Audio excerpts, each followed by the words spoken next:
So we have Rishadbhai with us from the team of Armani One. કેવી feeling આવે છે કે જ્યારે પ્લાનિંગ ચાલતું હોય લોન્ચિંગનું, જ્યારે બેસીને બધું ડિસ્કશન થતું હોય કે આવી તેની ઇવેન્ટ કરવી છે, લોન્ચિંગ કરવું છે, આ સ્કેલ પર લઈ જવું, અગેન બધા જ મેમ્બર્સને સાથે લઈને કરવું, તો વોટ વોઝ ધ પ્લાનિંગ? અને જે પ્લાનિંગ કર્યું હતું એમાં તમને લાગે છે કે યુ આર નિયર અબાઉટ આવું એક્સપેક્ટ કર્યું હતું કે આવી સક્સેસ મળશે, આટલી સંખ્યામાં લોકો ઉપસ્થિત થશે ને આરબીઆઈના બધા જ મેન્ડર્સ, રિયલ એસ્ટેટના બધા વેન્ડર્સ, ઇન્ડસ્ટ્રીયાલિસ્ટ, બધા બિઝનેસમેન, આજે રાજકોટના ટોપ નોચ લોકો જે છે બધા જ તમારી પ્રોજેક્ટના લોન્ચિંગમાં આજે ઉપસ્થિત થયા છે. How is the feeling? કેવું ફીલ થઈ રહ્યું છે અત્યારે?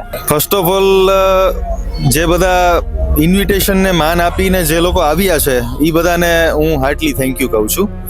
બીજું, આપને જે ઇવેન્ટની વાત કરી તો અમને એક વિચાર આવ્યો કે ભાઈ આપણે આ લેન્ડ પર પ્રોજેક્ટનું કન્સ્ટ્રક્શન સિવિલ વર્ક ચાલુ કરીએ એની પહેલાં કોઈ એક સારું ફંક્શન કરીએ. તો કમૂરતા પછીના ટાઈમમાં આમ જોવો તો ટીઆરપી પછીથી એટલે કે 1.5 વર્ષમાં આ સ્કેલનું ફંક્શન રાજકોટમાં કદાચ પહેલું થયું હશે એવું હું માની રહ્યો છું.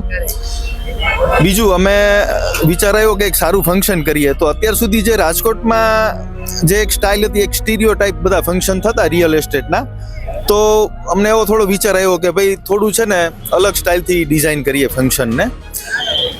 તો એ પ્રમાણેનું બધું પ્લાનિંગ કરીએ, માઇક્રો પ્લાનિંગ સાથેનું આ ફંક્શન કરેલું, ખૂબ જ નવી થીમથી કર્યું છે. અને જેટલા લોકો વિઝિટ કરવા માટે આવ્યા તો બધા જ લોકોએ ખૂબ વખાણ કર્યા છે કે ભાઈ સરસ, અમે જે વિચારીને આવ્યા હતા એનાથી ઘણું એડવાન્સ લેવલનું તમારું ફંક્શન છે. કરેક્ટ. અને we wish all the very best and many congratulations. આટલો સુંદર પ્રોજેક્ટ જ્યારે તમે લઈને આવ્યા છો. Armani